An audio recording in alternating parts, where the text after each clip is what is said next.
Hi! I'm Lonely Boy. I'm making this channel so I can have a lot of friend. Right now I will show you a movie from 2019, The Lion King. Spoiler ahead! The sun rises over the Pride Lands. Animals from all corners of the kingdom head over to Pride Rock. King Mufasa and Queen Sarabi are welcoming the birth of their cub, Simba. The Mandrill Rafiki presents Simba before all the animals, and they all bow before the new prince. A little mouse is scurrying around his environment until he comes across a vicious Scar, Mufasa's jealous brother. Before he can devour the mouse, Scar is interrupted by Mufasa's hornbill majordomo Zazu. He warns Scar that Mufasa is on his way to chastise him for missing out on the ceremony for Simba. Sure enough, Mufasa arrives to confront his brother, just as Scar is trying to make lunch out of Zazu. Scar expresses his dismay for not getting his place on the throne after Mufasa now that Simba is born. After Mufasa and Zazu leave, Scar looks on with scorn. Rafiki is by his tree, where he uses several bugs to form a drawing of Simba on the tree. Time passes, and Simba is an eager and curious little cub. He wakes up his father so that he can explore the Pride Lands. Mufasa explains that everything in the Pride Lands is theirs, but anything beyond the borders is forbidden from venturing into. He also tells his son that they are connected in the great circle of life in regards to his duty as a future king. Zazu then flies in for the morning report before Mufasa teaches Simba how to pounce on the bird. Moments later, Zazu tells Mufasa that he has spotted hyenas. Mufasa orders Simba to go to Sarabi. Simba goes to Scar, who rests alone on his own little rock.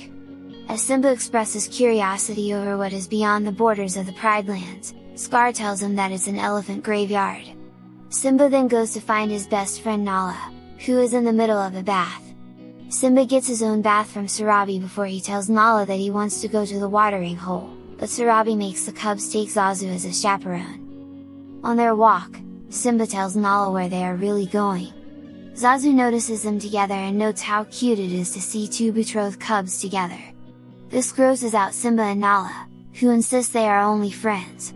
Zazu says those are the rules, and Simba says he is going to change some of these rules when he becomes king. I just can't wait to be king. The cubs lose Zazu amidst the other animals before they head to the elephant graveyard. While exploring, they are found by a pack of hyenas, led by Shenzi, Kamari, and Azizi. Shenzi is ready to eat them once she realizes who Simba is, even as Zazu flies in to warn her that doing so would start a war with Mufasa. She attacks, but Zazu manages to hold her off long enough for Simba and Nala to run away. The pack then surrounds the cubs. Simba tries to roar at the hyenas but merely musters up simple growls. As they laugh and ask him to do it again, a louder roar is heard. Mufasa runs in and fights off the hyenas before ordering Shenzi to back off or face retribution. The hyenas retreat, but Mufasa is upset at Simba as he takes him and Nala home. Mufasa has Zazu take Nala home while he talks to Simba. He expresses his disappointment in him, but Simba tries to defend himself by saying that he was trying to be brave like Mufasa. He tells his son that he's only brave when he needs to be, and that he was afraid of losing Simba. They then sit to look up at the stars, and Mufasa tells Simba that the great kings of the past are looking down on them. The hyenas return to their hideout, complaining about their lack of food. It is then shown that Scar is leading them, and he deliberately led Simba and Nala to their path. He then tells the hyenas about his plan to kill Mufasa so that he will lead the Pride Lands. Be prepared, and this will also mean more food for the hyenas. The next day, Scar brings Simba by a gorge to practice his roar. After he leaves Simba alone, he gives the hyenas a signal to make their move. Suddenly, Simba looks up at the cliff to notice a wildebeest stampede. He runs for it and climbs up a tree for safety. Scar finds Mufasa and Zazu, warning his brother about Simba being trapped in the gorge while telling Zazu to alert the lionesses. Mufasa runs through the herd of wildebeest to reach Simba. He brings the cub up to safety but is dragged away by the wildebeest. Mufasa then starts climbing up the hill, only to be caught by Scar, who sinks his claws into Mufasa's paws. With a sinister look in his eyes, Scar tells Mufasa, "Long live the king," and he smacks his brother off the cliff to his demise. Simba watches helplessly as his father falls into the stampede. He runs down and discovers Mufasa's body, tearfully pleading with him to wake up. Scar finds Simba and says it's all his fault that his father is dead. Fearing for the consequences, Simba asks Scar what to do, and Scar orders him to run away and never return. After Simba does so, he sends Shinzi, Komari, and Azizi, plus an unnamed hyena, to chase after Simba and kill him. Simba outruns the hyenas to the edge of a cliff where he and the fourth hyena fall over. Shinzi orders the other two to make sure Simba is dead, but they figure to themselves that he could not have survived the fall, and they are not eager to climb down and check. Simba is seen hiding before continuing his exile. Scar announces Mufasa's death to the lionesses, and then says that Simba was also killed. He feigns his grief before walking up to Pride Rock to assume his new duties as king, and then brings the hyenas out. Zazu and Rafiki watch from a distance and mourn Mufasa and Simba. Simba walks alone for miles before ending up in a desert. He collapses in exhaustion before a flock of vultures swoop in to try and eat him. They are interrupted by the meerkat and warthog duo Timon and Pumbaa, who scare off the vultures before finding Simba. The two decide they should keep the cub so that when he grows into an adult lion, he will be on their side. Simba wakes up and is despondent, still blaming himself for his father's death. Timon and Pumbaa take him in and show him how they live their lives, according to their motto, Hakuna Matata, it means no worries. Since the other animals are friends, Simba can't eat them and now feasts on bugs.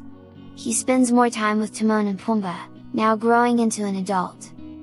Under Scar's reign, the Pride Lands become devoid of sufficient food and resources, since the hyenas are bleeding everything dry. Nala expresses concern over how things have turned. Scar even tries to get Sarabi to be his queen, promising that she can dine with him, but she refuses. He then has the hyenas eat the rest of his kill, leaving barely scraps for the lionesses. Later that night, Nala tries to leave Pride Rock, but she is spotted by Zazu, who knows what Scar will do to her if he catches her leaving. Therefore, he creates a diversion to get Scar and the hyenas to chase him, allowing Nala to get away. After spending a day chowing down on grubs, Simba, Timon and Pumbaa lay down to look up at the stars. As Timon and Pumbaa muse over what could be up there, Simba mentions what Mufasa once told him about the kings of the past looking down on them. Timon and Pumbaa laugh it off, which bothers Simba. He goes to be alone, and as he lays down, some fur from his mane flies off. It is blown away and goes through a few animals before it finds its way to Rafiki. He senses that Simba is still alive, and he rejoices. Timon and Pumbaa are walking through their home while singing "The Lion Sleeps Tonight" before Nala attacks and chases after them. As they flee, Simba jumps out and pounces on Nala, but after she pins him down, he realizes who it is.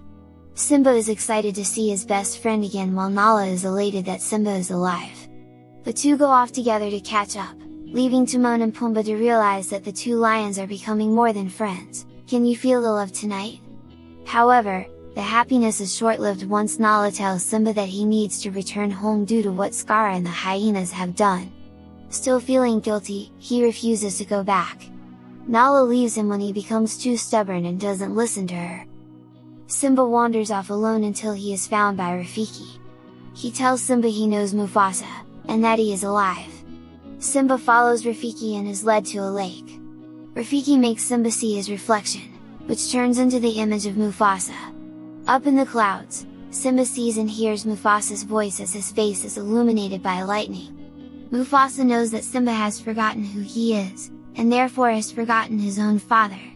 He tells him to remember that he is the one true king. Now realizing his purpose, Simba runs off to catch up with Nala, and Timon and Pumbaa follow. The four make it to the Pride Lands and meet with Zazu, who is also happy to see Simba again. They see how bad the land looks, and why it is urgent that they stop Scar. Simba has Timon and Pumbaa be live bait to distract the hyenas and to let them get to Pride Rock. Simba sees Scar hurting Sarabi when she defies him again. Everyone is stunned to see Simba returning, and he goes by his mother's side. Scar tries to turn the tables on him by making Simba admit his guilt in Mufasa's death. Scar advances towards Simba, causing him to slip and hang over the edge of Pride Rock. Lightning strikes a nearby tree, causing a fire down below. Scar then brags to Simba over how he looks, not realizing he is openly admitting his own guilt for the lionesses to hear. He then whispers to Simba that he killed Mufasa, and Simba pounces on his murderous uncle. Scar confesses to his crime, but then sicks the hyenas on the lionesses, beginning an all-out war. The lions battle the hyenas, while Timon, Pumbaa, and Rafiki all get a few good licks in. Simba then goes after Scar, who tries to run away. When Simba confronts him, Scar blames the hyenas and says that he was planning to kill them for their supposed crime. Scar begs Simba for mercy, and Simba orders him to do the same thing he ordered him to do as a cub, run away and never return. Scar seems to agree to the terms, but instead flings hot embers in Simba's face. The two then begin to fight, swinging claws at each other until Simba gains the upper hand and knocks Scar off the edge of the cliff. He survives and sees the hyenas coming toward him. Unfortunately for him, the hyenas heard him throw them under the bus, and they proceed to rip Scar to shreds. The rain falls over the Pride Lands to wash away the fire. With the hyenas gone, the lionesses gather around Pride Rock. Zazu and Rafiki allow Simba his chance to ascend. He walks to the edge of Pride Rock and hears Mufasa's voice saying, "Remember!" With that, he roars before the lionesses to become the new Lion King. The Pride Lands return to their former glory, looking beautiful and prosperous once more. Timon and Pumbaa have moved in to be close to their friend. Simba and Nala are now king and queen, and Rafiki presents their cub Kiara to the rest of the animals, thereby continuing the circle of life. Thanks for watching! If you want to be my friend, please subscribe my channel. Or, I will steal your house!